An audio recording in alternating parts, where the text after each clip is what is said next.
ሰላም ጤና ይስጥልን የተወደዳችሁ የምናለሽ ምት ፕሮግራማችን ተከታታዮች የዛሬው መረጃዎችን ወደ እናንተ የምናቀርብበት መርሃ ግብር አሁን ተጀምሯል።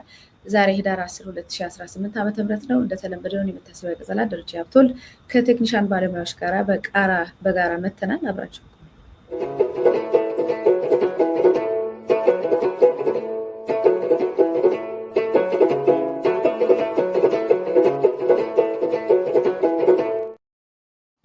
ደረጀ እንኳን ደህና መጣ። እንዴት ውለሃል? እንኳን ደህና ቆይሽኝ መቲ። ሰላም ነው ሁሉ ነገር?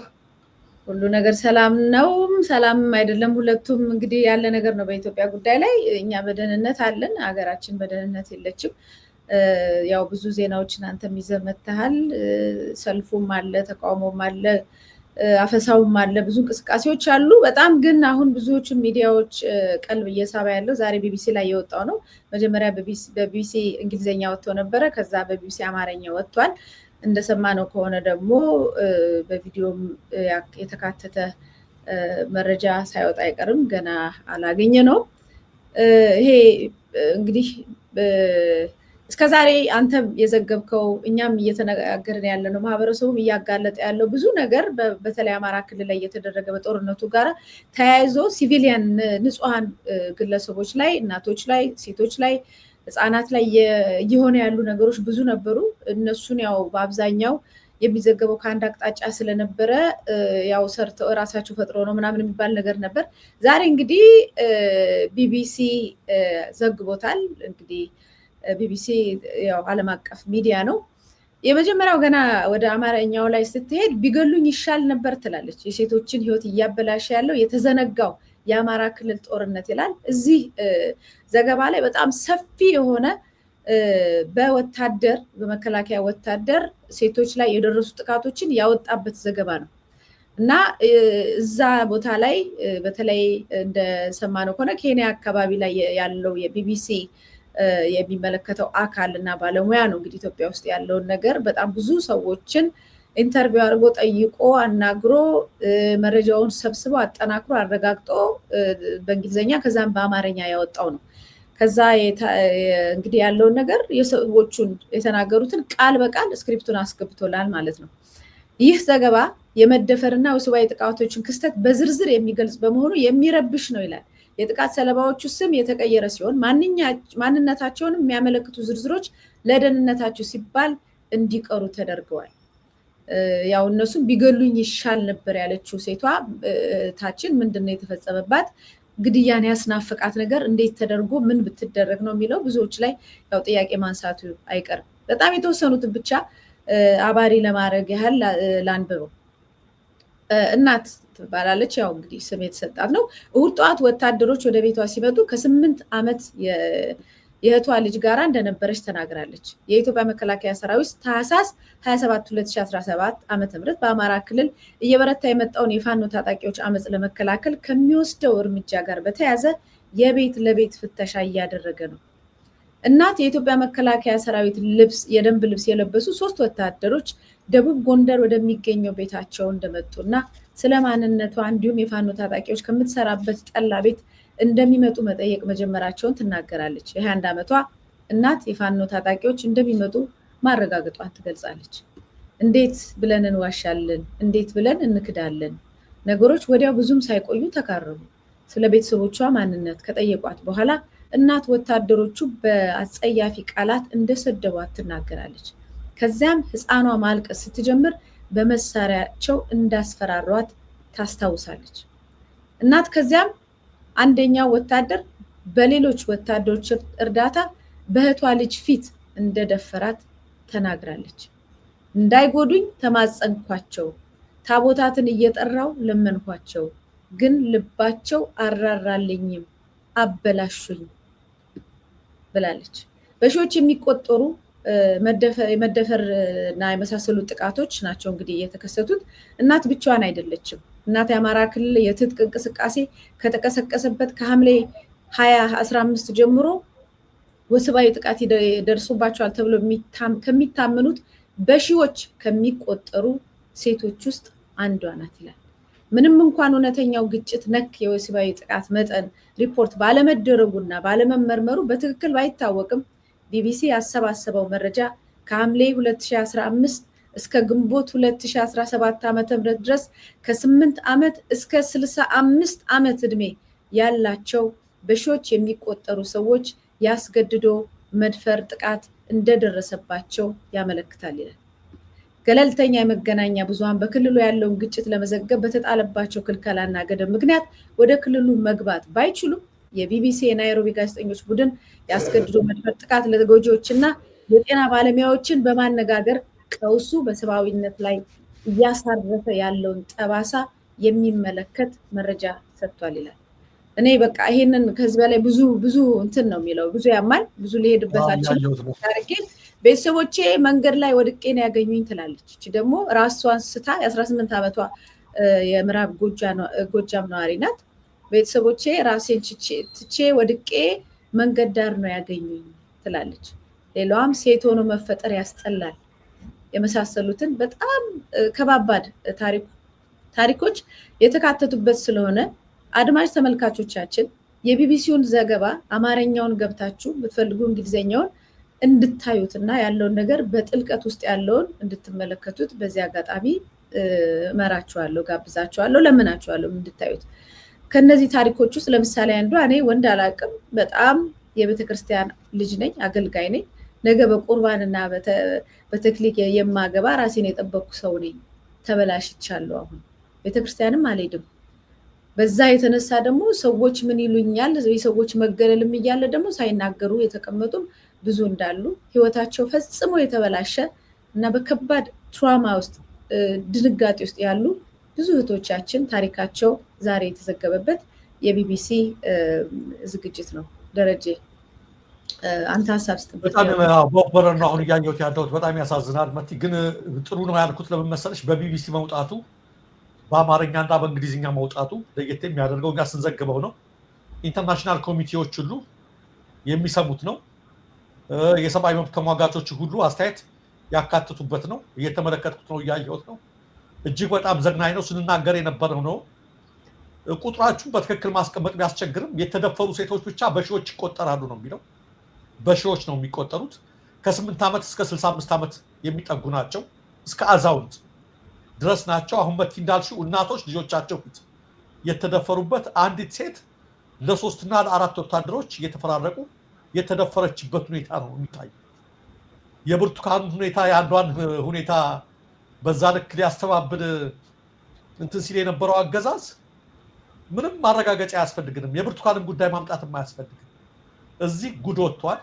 አንቺ እንዳልሽው የቢቢሲ ወኪል በስፍራው ሂዶ ተጎጂዎችን የአይን ምስክሮችን በማነጋገር የሰራው ዘገባ ነው እና የጤና ባለሙያዎችንም ሁሉ ምርመራ ዘገባ የሚባል አይነት ነገር ክሮስ ቼክ አድርጓል። ከሁሉም አቅጣጫ ተመልክቶ ተዘዋዝሮ የሰራው ነው። ለዚህ ነው ይህ አገዛዝ የወደቀ ዕለት ደግሞ አይቀርም መውደቁ። ይሄን ግፍ እየሰራ ሊቀጥል አይችልም። እንደዚህ አይነት መሪዎች በስተመጨረሻ ተመልክተሻቸዋል። በታሪክ ተዋርደው ነው ፍርድ ላይ የሚቀርቡት። እጅግ በጣም ተዋርደው ነው። እያንዳንዱ ግፍ፣ እያንዳንዱ ደም፣ እያንዳንዱ እንባ። እኔ አሁን የተገደሉትን ብዙ እያየሁ ነው የሞቱት። ቢያንስ ያቺ ሴትዮ እንዳለችው ቢገዱ ይሻለች ነበር፣ የነሱ ይሻላል። የታመሙም አሉ ደረጀ። በዚህ አጋጣሚ የተላላፊ በሽታ HIV ያገኛቸው እዛው ላይ በዘገባው ላይ እና ደግሞ የጸነሱም አሉ።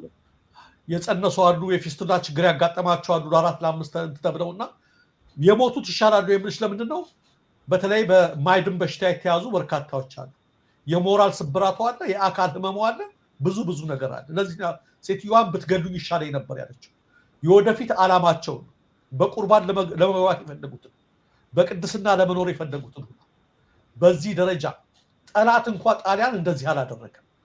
በግፍ በጭካኔ እናትን ልጆች ፊት፣ ልጆችን ወላጆቻቸው ፊት፣ ወንድምን እህት ፊት፣ እህትን እንደዚህ እያደረጉ የከፋ ግፍ የፈጸሙበት ነው።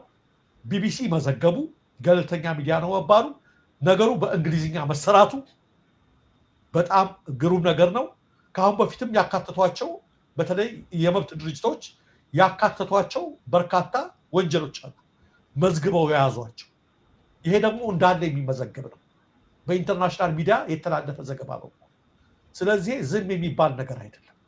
ይሄ ነው ሊቆጨን ይገባል። እያንዳንዳችን እንጩህ የሆነ ነገር እናደርግ ስንባል የኢትዮጵያ ህዝብ ይገርመኛል አንዳንድ ጊዜ ሁሉንም አይደለም አብዛኛው አንዳንዱ ሀገር በዚህ ደረጃ ላይ እናትህ እህትህ ወንድምህ ብትወልድም ባትወልድም በዚህ ደረጃ ላይ ንጹሃን የግፍ መጫወቻ ብለው ከዚህ በላይ የሚያሳስበን የሚያነጋግረን ምን አጀንዳ ይኖራል? ፖለቲካ አይደለም እኮ ስብዕና ነው፣ የመኖር ጉዳይ። ከዚህ በላይ ግፍ በመንግስት እየተፈጸመ ነው። በመንግስት ወታደሮች የዚህ አይነት ግፍ እየተፈጸመ ነው ሲባል ብሔር፣ ጎሳ፣ ሌላ ነገር ለይተህ አጀንዳ በማይሆነው ነገር አጀንዳ እያደረግ እንዲህ አይነት ግፎች ሲነገሩ ጆሮ እያሳከከ በዋዛ ፈዛዛ ጊዜያችንን ስናሳልፍ ይገርመኛል። ለዚህ ነው አንዳንድ ጊዜ አንዳንድ ህዝብ ወይም የሚያገኘው መንግስት ዲዘርቭ የሚያደርገውን ነው የሚሉ ማለት። እንዴት አይቆጨንም? እንዴት ከዚህ ላይ ጆሮአችን ይወሰዳል? እንዴት ከዚህ ላይ ቀለባችን ይወሰዳል? እኛ አሁን ያምርብናል ሌላ ነገር ብናወራ በጣም የሚገርም ነገር ነው የሚሆነውና እንዲህ አይነት ትልቅ ነገሮች እያሉ ዋዛ ፈዛዛዎች ላይ ስታተኩር ነገ ጧት እየረገጠህ አንተን ቤት እዳው ይገባል። ቢያንስ እንደ ሰው እንከበር እንጂ እንደ ሰው ሌላ አይደለም። እንደ ሰው እንኑር። ፈጣሪ የሰጠንን ጸጋ በሱ እንኳን እንኑር። ተውት፣ ሌላው ጥቅም ምኑ ይቅርብን። እንደ ሰው የመኖር መብታችን ይከበር። ከዛ በኋላ ነው ሌላው የሚያምርብህና እጅግ በጣም የሚገርም የሚዘገንን ነው። እንኳን ተዘገበ ነው ያልኩት እኔ። ይሄ የክስ ማስረጃም ጭምር ነው። በእንግሊዝኛውም የሚተላለፍ ነው እርግጠኛ ነኝ። ቢቢሲ ወርልድ ኒውስም ይሄን ጉዳይ ትራንስሌት አድርጎ ትልቅ ነገር ስለሆነ የሚያስተላልፉት ነገር ስለሆነ በእንግሊዝኛውም ስለተሰራ በጣም ጥሩ ነገር ነው በዚህ ደረጃ መሰራቱ። ሌሎችም መረጃዎች ያሏችሁ ትናንትም መቲ ስትናገሪው ነበረ። ተመሳሳይ ለመናገር የፈራችሁ ይሄ ብቻ አይደለም፣ እርግጠኛ ነኝ የዚህ ንጥፍ ይሆናል። ብዙዎች መደፈርን እንደ ነውር ስለሚያዩት ገበናቸውን አፍነው ዝም ያሉ ብዙዎች ይኖራሉ።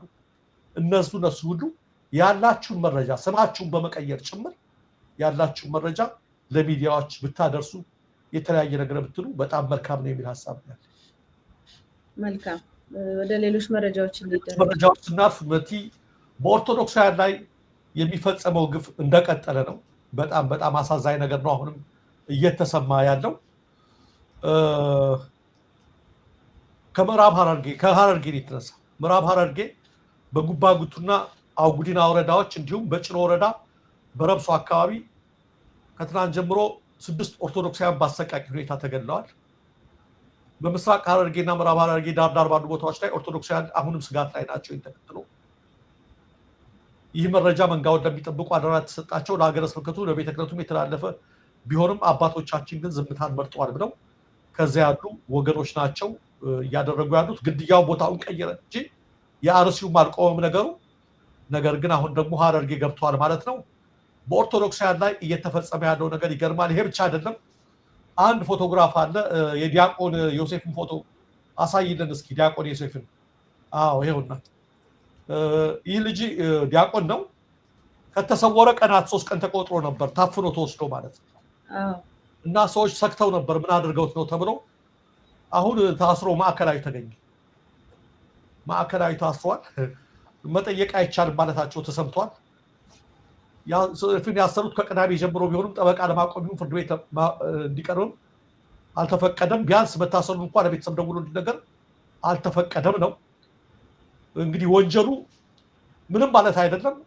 የዮሴፍ ወይም የዲያቆን ዮሴፍ ወንጀል የሚያመው ይሄ ነው። መቲ ቅድም አሁን ሐረርጌ ተገደሉ አልኩሽ። አርሲ ላይ ተጨፈጨፉ። ሐረርጌም ላይ አሁን እየተጨፈጨፉ ነው። እነሱን የጨፈጨፉና ያስጨፈጨፉት በነፃነት እየተንጎባደሉ እየዛቱ ያው አሁንም በተደጋጋሚ እየዛቱ በሚኖሩበት ሁኔታ እነ ዲያቆን ዮሴፍ ለምን ተገደሉ? ግድያ ይቁም፣ አባቶች ድምፅ ልታሰሙ ይገባል ብሎ በፌስቡክ ገጹ ላይ በመጻፉ እንዴት ይሄን ትጽፋለህ በማለት ለስለ ኦርቶዶክሳውያን ቢሞቱ ቢገደሉ ምን አገባህ ነው በማለት ኦርቶዶክስም መግደል ወንጀል አይደለም በሚመስል ሁኔታ ወንጀል የሰራው አንተ ነህ፣ ለምን ሞቱ ብለህ የጠየቅከው ነው ወንጀሉ በማለት አስረው እያሰቃዩት ይገኛሉ። ስለ ኦርቶዶክሳውያን መሞት መናገር ራሱ ወንጀል የሆነበት ደረጃ ላይ ደርሰናል። ቤተክርስቲያን ተዳፍራለች። በጣም በሚያሳዝን ጊዜ ላይ ደርሰናል። መቲና አንድ መምህር ወጣት መምህር ያለውን እስኪ አጭር ነገር እንስማና በዚሁ እንላለን።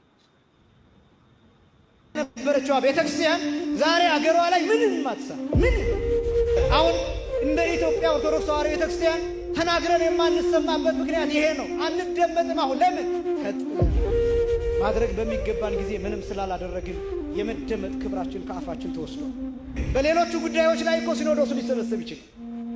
በእነዚህ ጉዳዮች ከሆኑስ በካህናት ሞት ቤተክርስቲያን መቃጠል ጉዳይ ከሆነ ዝም ይናገር ሰው ካለ ቢታሰር ዝም ይናገር ሰው ካለ ቢሰቃይ ዝም። አሁን ሰው እየተገደለ እየተቀነጠሰ የሚጣለው የሃይማኖት አባቶች ነን በሚሉት ዙሪያ እንዘን። ውስጣችን ምንም ባናደርግ እንኳን በውስጣችን ግን እንዘን። ዛሬ በየመንገዱ የወደቁ ሰዎች አሉ። እኔና እናንተ ሳምራዊ እንድንሆን ያስፈልጋል። የቤተክርስቲያናችን ክብር መታሰቢነታችን በቃ ወድቋል። እንደ ኢትዮጵያ ኦርቶዶክስ ተዋሕዶ ቤተክርስቲያን የተናቀ የተረሳ የለም። ሞታ ቅድም ያልኩሽ ነው። ብትገዳይ ምንት ነው። ሲኖዶሱ በተለያየ ጉዳይ ሊሰበሰብ ይችላል። ባለፈውም ጥቁር ለብሰናል። በዛሬ ዓመት መዋቅሯን የሚነካና አባቶችን የሚጋፋ ሲሆን ተራውን ምዕመን የሚነካ ሲሆን ሰው ሲገደልስ ለምንድን ነው እንደዛ የማያዙን? ያኔ ጥቁር የለበሰው በእነሱ ብቻ ሲመጣ ነው እያሉ ነው አንዳንዶች።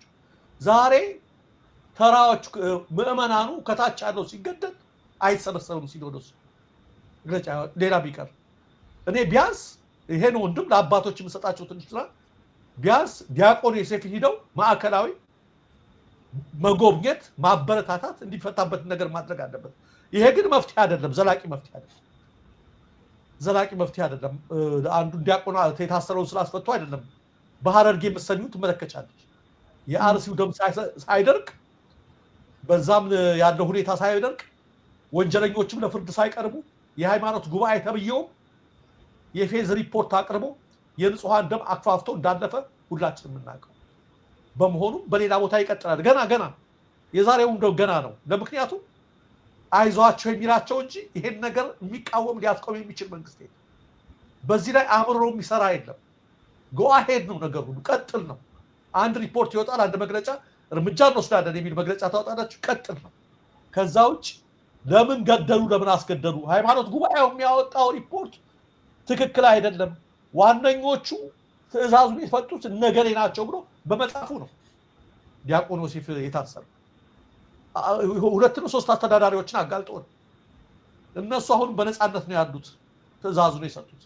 የሃይማኖት ተቋማት ጉባኤው ስህተት ነው አለ። እሱ ዮሴፍ እውነት መሆኑን የምታውቂው እሱን አሰሩት። ግን በሐረርጌ ግድያው ቀጠለ። ገና በሌሎች አካባቢዎችም ይቀጥላል። ተንቀናል፣ በሀገራችን ተዋርደናል። አባቶቻችንም ዝም አሉ። ለሌላ ጉዳይ ይሰበሰባሉ፣ ለሌላ ጉዳይ ይፈንትን ይላሉ። የኮሪደር መንገድና ዳርቻ ጋር ሊጎበኙ ይችላሉ። የተለያየ ጎብኙ አይደለም። ዋናው ግን የተጠሩበትን ቅድም አባቶቻችን አሳውቀናቸዋል አሉ ሐረርጌዎቹ። ድረሱለት ለመንጋው ብለን ነግረናቸዋል። ግን ዝምታን መርጠዋል። ማን ይናገርላቸው? ወቲ ስቃያችን በዝቷል። እዛ ያው እንግዲህ አርሲ አካባቢ ላይ ያሉ ሰዎች የሚመለከታቸው በዚህ ነገር ላይ ኃላፊነት የሚወስዱ ያስተዳደር ሰዎች ዛሬ ሽርሽር እያሉ ነበር። ይኸው ሰላም ናት፣ ምንም አርሲ ችግር የለም፣ ብሽሽቅ በሚመስል ሁኔታ እያሳዩ እያወጡ ነበር አንዳንድ መረጃዎችን እያየው። ከዛም በኋላ አንተም ወደ ዝርዝሩ ትገባበታለህ። በሴት ተማሪዎች በሙስሊም ሴት ተማሪዎች ምክንያት እየመጣ ያለውን እየወጣ ያለውን መግለጫዋ መቼም በደንብ እየተከታተልነው ነው ያለነው። የሙስሊም ሴት ተማሪዎችን በሚመለከት እየደረሰባቸው ያለውን ነገር የሚያጠና ትልቅ ኮሚቴ አጥኒ ክፍል ሁሉ ተቋቁሟል። አሁን ይሄ የእምነት ጉዳይ ነው፣ በጣም ሴንሲቲቭ ነው፣ በጣም አስፈላጊ ነው። በዚህ ፍጥነት ይሄ ሁሉ ነገር እየተደረገ ነው ያለው። በእርግጥ በሂጃቡ ጉዳይ ላይ በተለይ አክሱም አካባቢ በሚደረገው ነገር ሁላችንም ቀድሞ ነው የተጀመረው እንቅስቃሴው።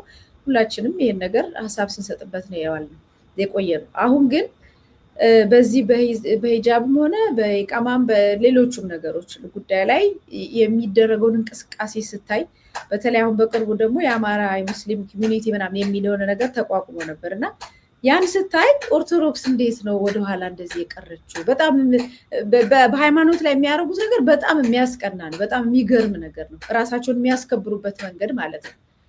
ወደኛ ስትመለከት ግን የምን የአልባሳት አይደለም። ቤተክርስቲያን እየፈረሰች ልጆቿ እየታሰሩ እየተገደሉ እየተቀበሩ ምንም ነገር የማይባለውን ነገር ስታስበው በጣም አስፈሪ ነው። አመሰግናለሁ። ትክክል ነው ያልሽው፣ ትክክል ነው። እስኪ በዚህ ወደዛው እንግባ። የመጅሊሱ ተቃውሞ ሰሞኑን አይተነዋል። አንቺ እንዳልሽው ነው። እኔ በሃይማኖት ጉዳይ በማንም ላይ የሚደረግን ተጽዕኖ እንቃወማለን። በሙስሊሙም በክርስቲያኑ ላይ በአለባበስ በሂጃብ በተለያየ መልኩ ያለው እንዳልሽው እንደኛ የተቃወመ የለም። የመጣውን ተቃውሞ አሁንም መብታቸው እንዲከበር እንጠይቃለን። ምንም ጥያቄ የለው፣ ምንም ጥያቄ የለው። ሰዎች በሃይማኖታቸው ምክንያት በተለይ ደግሞ የኢትዮጵያ ሙስሊሞች ምንም አይነት ስጋት አይደሉም።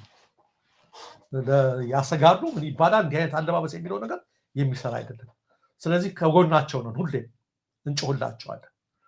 ይህ እንዳለ ሆኖ የስጋት ነገር ቢነገር ሴት ተማሪዎች ላይ መቼም ሴት ተማሪዎች ስጋት ሊሆኑ አይችሉም። እነሱ ላይ ጫና መፍጠሩ ነው አንድም ድምፅ እንድንሆንም ደግሞ የሚያደርገን ማለት ነው። ትክክል ትክክል። ድምፅ እንሆናቸዋለን እስከ መቼም ድረስ።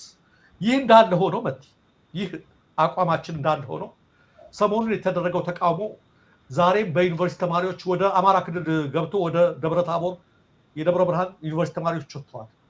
ጥያቄያቸው ተመሳሳይ ነው እና የመጅሊሱንም የተማሪዎቹንም ተቃውሞ በአንድ እንትን ላይ አረፈብኝ። በአንድ እንትን ላይ ያረፈብኝ ምንድን ነው? ተቃውሞ ያነሱበት ዋነኛ ጥያቄ ጠበበብኝ። ጠበበብኝ ስልሽ የአለባበሱ ጉዳይ ጠቧል እያልኩሽ አይደለም። እየተቃወሙ ያሉት ሁለቱም ማንን ነው? አንድ ሴክተር ነው ስመለከተው ማለት ነው። አብይ አህመድ ጠቅላይ ሚኒስትር ነው ያገሩ። ጠቅላይ ሚኒስትሩ በስራቸው 19 ሚኒስትሮች አሉ፣ ካቢኔ የሚባል። እነዚህ ካቢኔ 18 19 ሚኒስትሮች ማን ናቸው? ሚኒስትር ሆነው ካቢኔ ውስጥ ሲከተቱ ምን ብለው ነው ቃለ መሃላው? የጠቅላይ ሚኒስትሩን ሀሳብና የመንግስትን ሀሳብ ልናስፈጽም ብለው። ከፈለገ ከሌላ ይግባ ከሌላ ይግባ። የካቢኔ አባል ማለት አንድ ሚኒስትር ማለት የሚያስፈጽመው የግል ጉዳይ የለው። የመንግስትን ሀሳብ በዛ ሴክተር ሙያው ካለው እውቀቱ ካለው እያዋጣ በሚችለው ዘርፍ የተባለውን ፖሊሲ የሚወጣው በሚኒስትሮች ምክር ቤት ከዛ በፓርላማ ነው። እነዚህን ነው የሚያስፈጽም። ይህ በሆነበት ሁኔታ የተማሪዎች ተቃውሞ መነሳቱ እንዳልኩሽ እርሾም ተቃውሞ እንዲነሳ አይን በመክፈት በኩል በጣም መልካም ነው። ስንት ግን ሊያነሷቸው የሚገቡ ጥያቄዎች አሉ። ትናንት ያነሱትን ጥያቄ ስትመለከቻ እንደውም በዋነኝነት ቅር ያሰኛቸው በመጨረሻው የምረቃ ዓመታችሁ 1 ዓመት አፓረንት ትወጣላችሁ ወይም ፕራክቲስ ትወጣላችሁ መባላቸው ነው ወደ ገጠር።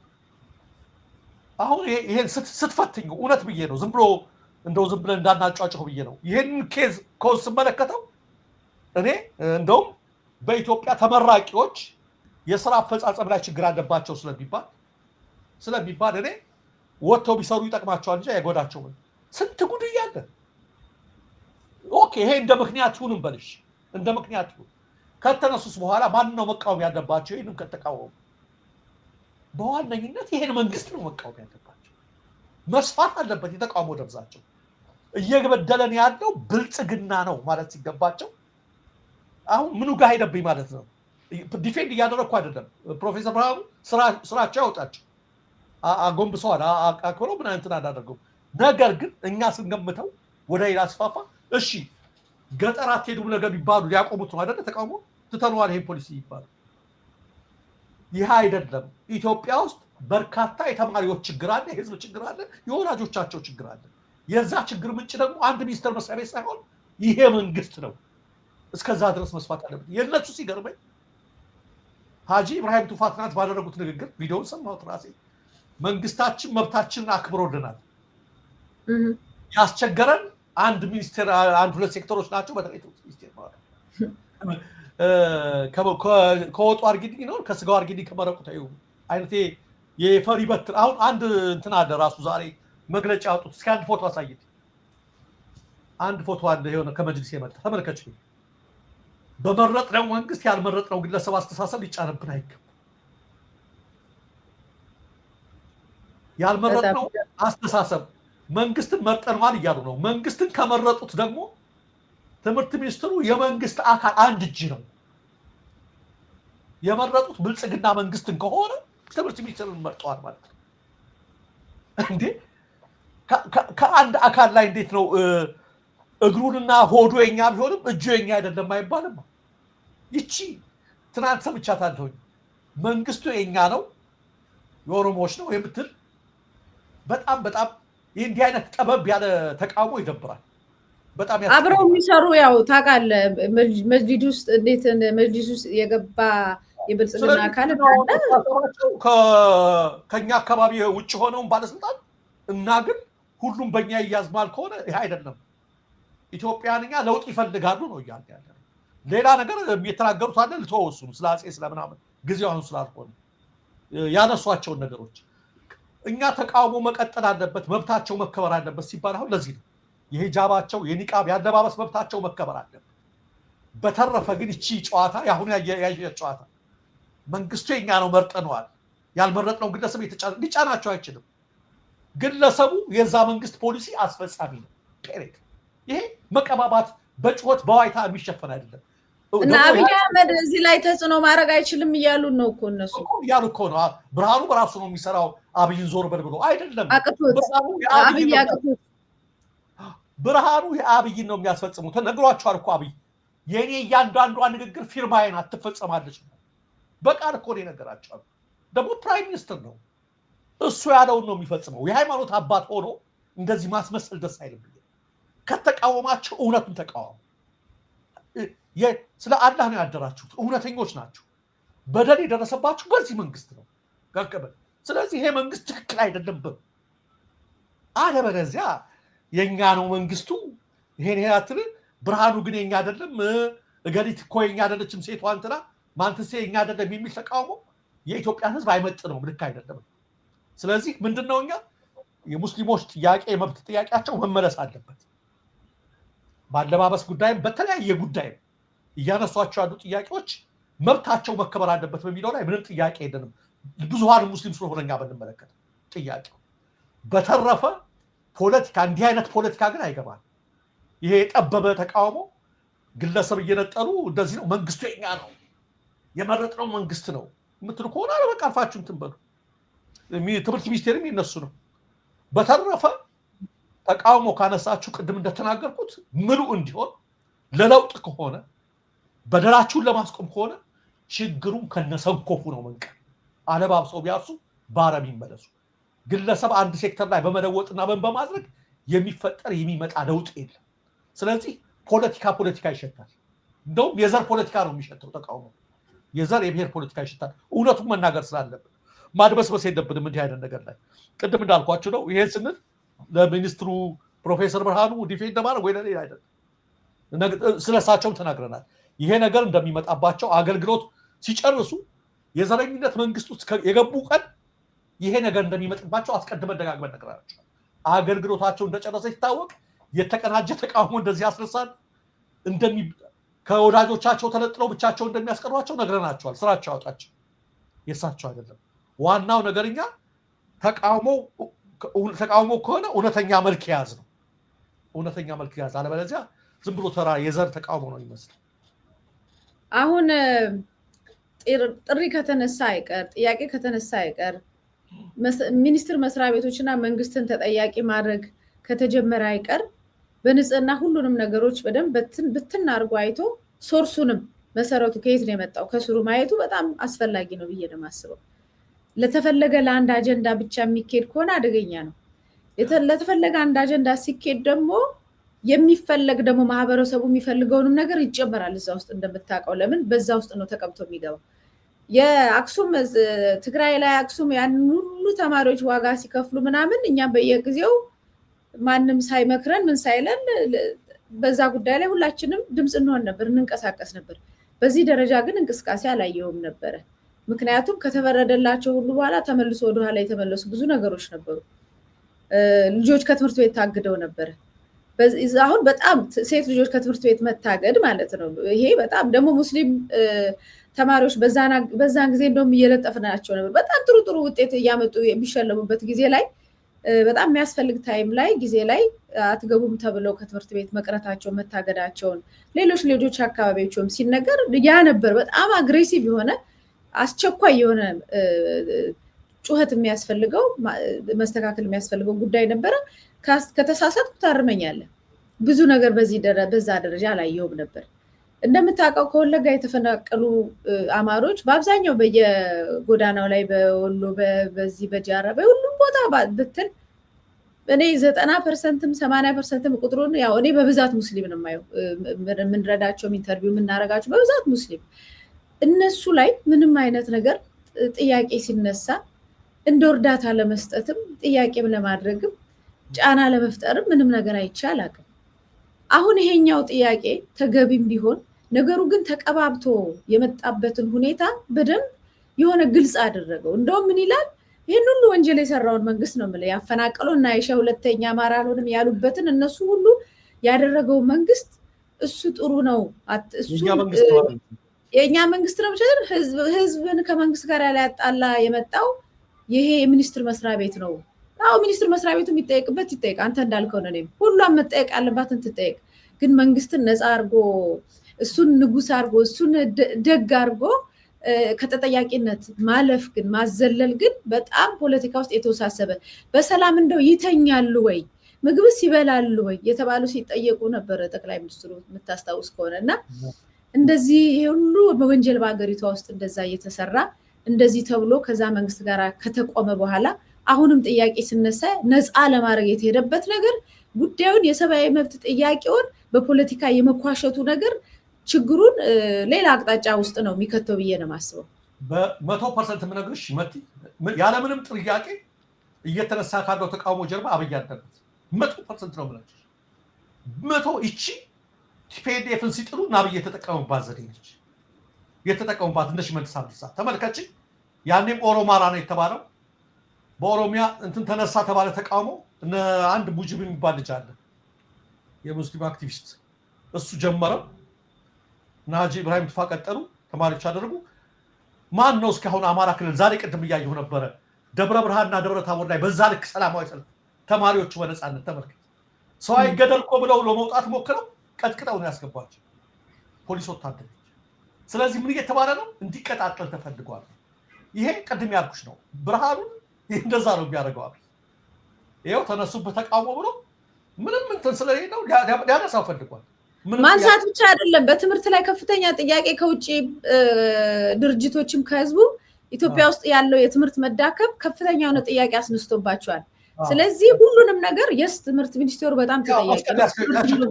እዛ ላይ ወደዛ የማሸከምና በቃ እርምጃ ወሰድን ይመስላል። ይሄ ሰላማዊ ሰልፍ እንዳይደረግ ማድረግ ይችላሉ። እንደስከዛ እንደማይፈቀድ ማለት ነው። ለምንድነው በዚህ ልክ አንድም ሰው ደግሞ ጥይት አልተተኮሰም አይተሽኮ?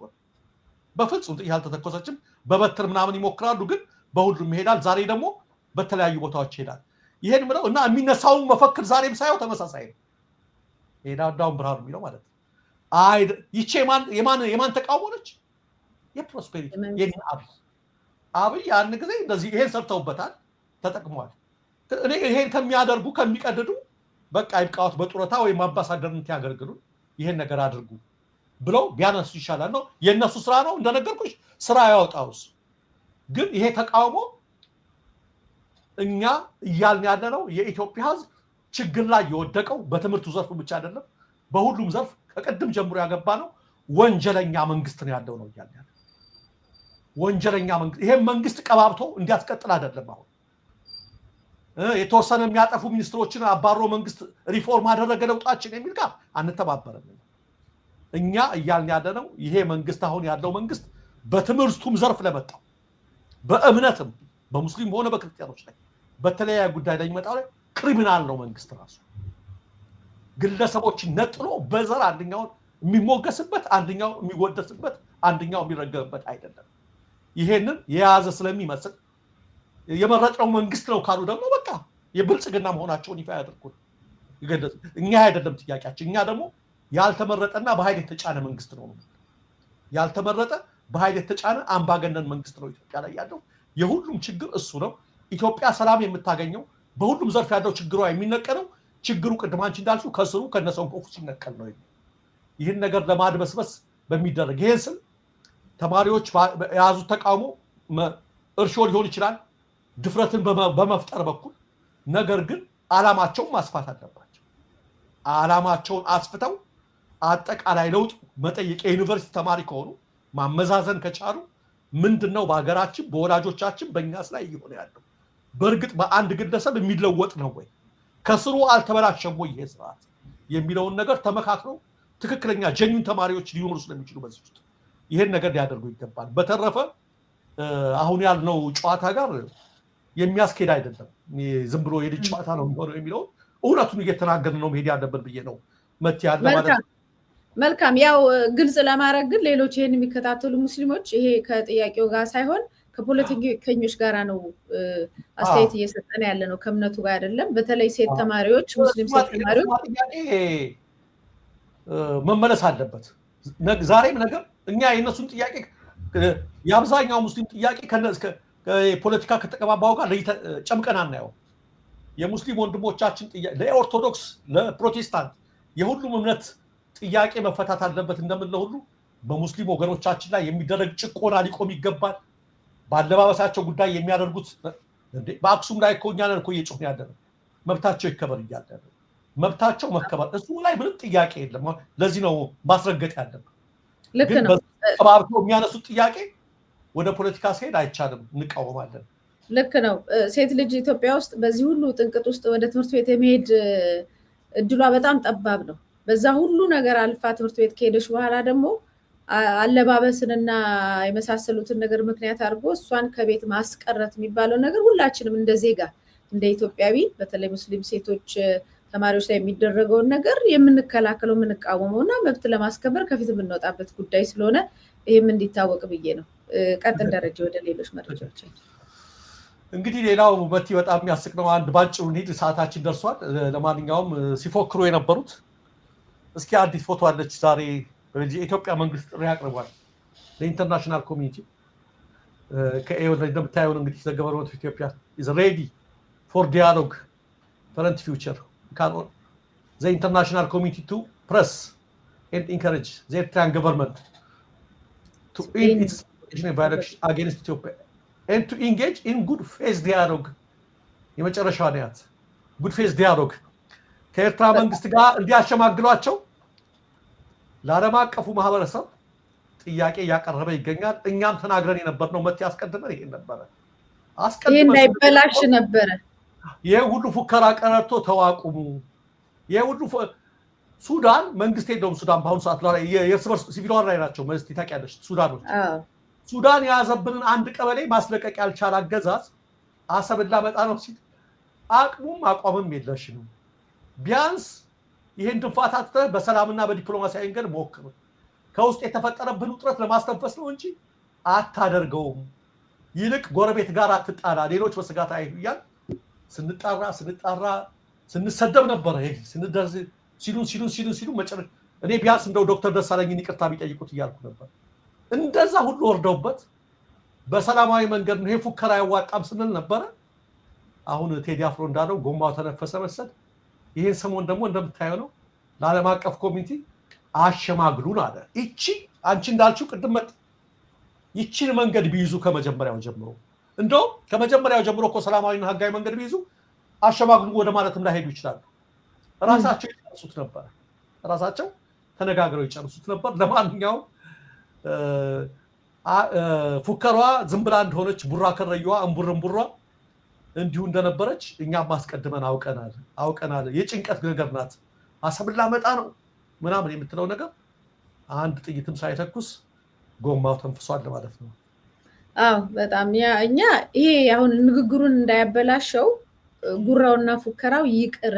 ነገ ንግግር ስንጀምር መጨረሻ ላይ ዞሮ ውጊያ እንኳን ቢገባ መጨረሻ ላይ በውጊያ ተሸናንፎ የሚቀመጥ ነገር የለም። መጨረሻ ላይ ውይይትና ድርድር ይመጣል። ግን በደም ካጨማለከው በኋላ ጉዳዩን በቂም በቀል ትውልዱን ከቋጠርከው ካሰርከው በኋላ ወደዚህ መሄድ ይከብዳል። እንደውም አቶ ልደቱ ምንም በአንዳንድ በፖለቲካ አቋሙ ባልስማማም የተናገረው ነገር ግን አረሰው። እንደውም ወደ ኢትዮጵያ እንዳታገኝ የሚያደርግ ነገር ነው ያለው አንተ ያቀረብከው። እንደውም እንዳታገኝ እልህ ውስጥ የሚከት ወደ ሌላ ነገር እንዲሄዱ እንዲቆጡ ኢትዮጵያን በጠላትነት ሁልጊዜ እንዲፈሯት ሁልጊዜ ሰልጥነው ሁሌ ለጦርነት እንዲዘጋጁ እንዲደነግጡ እንዲባንኑ የሚያደርግ ነው። እንደውም ለቃለሁ አለ እንደው ኢትዮጵያ በዚህ መንገድ ብታመጣ ከፖለቲካ ጡረታ ታወጣለሁ እስከማለት ነው። አለ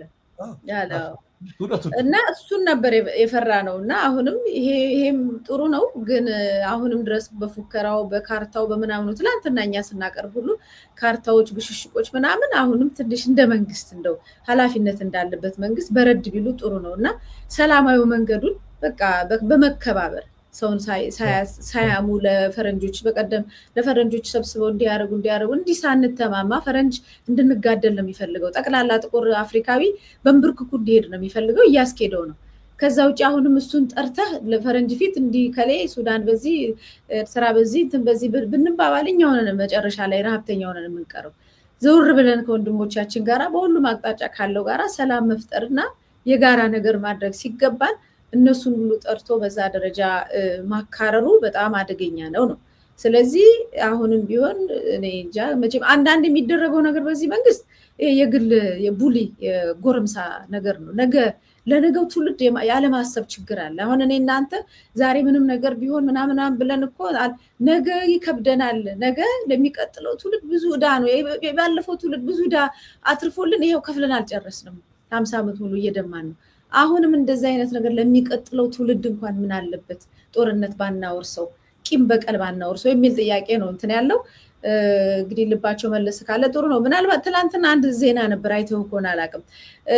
2 የፖለቲካ ፓርቲዎች ከኦሮሚያ ክልል መንግስት ጋር ለመወያየት ጥያቄ ማቅረባቸውን የኦሮሞ ነፃነት ግንባር ኦነግ እና የኦሮሞ ፌዴራሊስት ኮንፈረንስ ናቸው እና ኦፌኮ ናቸው ኮንግረስ ናቸው እና ፓርቲዎቹ ህዳር 9 2018 በጻፉት የእንወያይ ደብዳቤ ከክልሉ ፕሬዚዳንት አቶ ሽመልስ አብዲሳ ጋራ ስለ ኦሮሚያ እና ስለ ኦሮሞ ህዝብ ለመወያየት ቀጠሮ እንዲሰጣቸው ጠይቋል ተብሏል። እንግዲህ እኔ አሁን ምኑን ከምኑ እንደምለው አላውቅም፣ ግን እንዴት እዚህ ላይ ደረሱ የሚለው ነገር ከዚህ በፊት አንዳንድ እንቅስቃሴዎች እንዳሉ ሰምተን ነበረ እና እሱን አሁን አላነሳውም፣ ሌላ ጊዜ በሰፊ እንሄድበታለን። ግን ያንተ የተረዳኸውን መረዳት አካፍለንና እንጨርስ። አይቼዋለሁኝ። እነሱ የሚሉት ከቁጥጥር ውጭ ወጣ ነው የሚሉት ክልሉ ካለበት ቀውስ በዚህ ጉዳይ ላይ ለማነጋገር ነው የሚሉት። አይቼዋለሁ። መራራ ጉዲናና ዳውድ ኢብሳ ናቸው የሁለቱ ድርጅት ሊቀመንበር፣ የኦነግና የኦፌኮ ሊቀመንበሮች ናቸው ሽመልስ አብዲሳ ጋር። ግን ከቁጥጥር ውጭ የወጣ አሁን አይደለም። ኦሮሚያ ክልል ሰዎች በሰላማዊ መኖር ካቃታቸው ቆይቷል። የብዙዎች ደም ሲፈስ ነበር። ምናልባት ቀደም ሲል ሲፈስ የነበረው ወይም ሲገደል ሲፈናቀል የነበረው ጉዳይ አይመለከተንም ካላሉ በስተቀር በኦሮሚያ ክልል ዜጎች አትኖሩም ተብለው ሲፈናቀሉ ጸጥታው ከተናጋ ብዙ ነገር ሆኗል። አሁን ግን እንግዲህ ሰሞኑን በየቦታው የፋኖችን መጠንከር ተከትሎ እዛም አካባቢ ያለው ውጊያ ጨምሮ አፈሳው ምኑ ህዝቡ እያለቀሰ ነው። ህዝቡ በጣም እያለቀሰ ነው። በሸገር ሲቲ እና በብዙ ቦታዎች ላይ ወጣቱ እንደ አዲስ እየታፈሰ ነው አሁን እና ግጭቱ ራሱ ሊያቆም አልቻለም። እንግዲህ እዚህ ላይ እንደሚለው ሙሉ መግለጫ ሳነበው ከቁጥጥር ውጭ የወጣ ነው የኦሮሚያ ክልል ጉዳይ ወጥቷል፣ አብቅቷል። ይህ ከመሆኑ በፊት በአንዳንድ ጉዳይ እንግዲህ ጫና ለማድረግ ነው እንግዲህ ወይ የስልጣን ክፍፍል ይሆናል ወይ ዲያሎግ እንዲቀመጥ ይሆናል ከኦላ ጋር ለማነጋገርም ሊሆን ይችላል። የሆነ ሆኖ አስቸኳይ ጥሪ አቅርበዋል። እኛም እየተከታተልን ነው በምን ጉዳይ ሽመልስ አብዲሳ ጋር ሊነጋገሩ ነው የሚል ነው። የሆነ ሆኖ ግን ጸጥታው ላይና ሰላሙ ላይ መሆኑን ለመረዳት ችለናል። ምን አይነት ጥያቄ እንደሚያቀርቡ ነው ያላወቅነው። እንግዲህ የስልጣን ክፍፍል ምንም ካለ ወደፊት የምናየው ነው። 3 ዓመት ተከራክረን በፍርድ ቤት ያስወሰነውን የ3 ሚሊዮን ብር በላይ ወረዳው ለመክፈል ፈቃደኛ አልሆነም ብለው ጤና ባለሙያዎች ቲክፋ ላይ አቤቱታቸውን ተናግሯል። እንግዲህ ይሄ የሆነው በወላይታ ዞን ጤና መምሪያ ላይ ነው። በደቡብ ኢትዮጵያ መቼም ያለ ፈተና ከባድ ነው። ደቡብ ኢትዮጵያን ምን ሊያደርጉት እንዳሰቡት አላወቅም። በደቡብ ኢትዮጵያ ክልል ወላይታ ዞን ነው ኪንዶ ዲዳ የወረዳ ሀላሌ ላይ መጀመሪያ ደረጃ ሆስፒታል ያሉ የ128 ጤና ባለሙያዎች በፍርድ ቤት የወሰነላቸውን 3 ሚሊዮን ብር በላይ የትርፍ ሰዓት ክፍያ እንዳልተፈጸመላቸው ነው ለቲክፋ የገለጹት። እንግዲህ የጤና ባለሙያዎች ጉዳይ እጅግ በጣም አሁንም ዛሬም ሰሞኑን ተጨማሪ ሐኪሞች በነገር ላይ ፎቶቸው እየወጣ ነው። ድንገት ተሰውረው የተወሰዱ ብዙ ጊዜ ሆናቸው ያላወቅናቸው ቤተሰቦቻቸው አሁን እየለጠፉ ያሉ ነውና የጤና ባለሙያዎች ፈተና እንደቀጠለ ነው። ይሄ ደግሞ በጣም የሚገርም ነው። ወደ ፍርድ ቤትም ሄደው ተወስኖላቸዋል። ወዴት ነው ጉዳዩ የሚሄደው የሚለውን እንግዲህ በተከታታይ የምናመጣው ይሆናል። ደረጀ በበኩሌ ፈጽሜያለሁ። እኔም ጨርሻለሁ። መቲ ቴንኪው ለነበረን ቆይታ አመሰግናለሁ። አድማጭ ተመልካቾቻችን ስትከታተሉት የቆያችሁት የዛሬውን የምን አለሽ የመረጃ ፕሮግራማችንን ነበር። መረጃዎቻችን አድርሰናል። የቀሩንና አዳዲሶችን ደግሞ ነገ ይዘን እንመጣለን። መታሰቢያ ቀጸላ ነበር። ሰላም።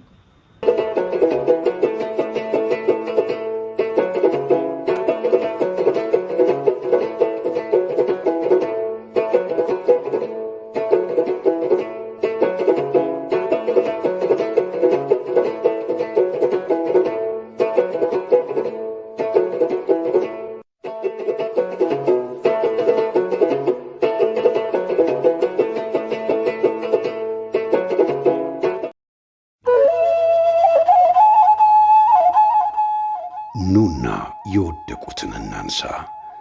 ጌታችንና መድኃኒታችን ኢየሱስ ክርስቶስ በማቴዎስ ወንጌል ምዕራፍ 25 ከቁጥር 42 እስከ 43 ብራብ አላበላችሁኝም፣ ብጠማ አላጠጣችሁኝም፣ እንግዳ ሆኜ ብመጣ አልተቀበላችሁኝም፣ ብታረዝ አላለበሳችሁኝም፣ ብታመም ብታሰርም አልጠየቃችሁኝም ብሎ ያዘዘንን ለመፈጸም እንዲያስችለን አቅመ ደካሞችና አረጋውያንን እንደግፍ።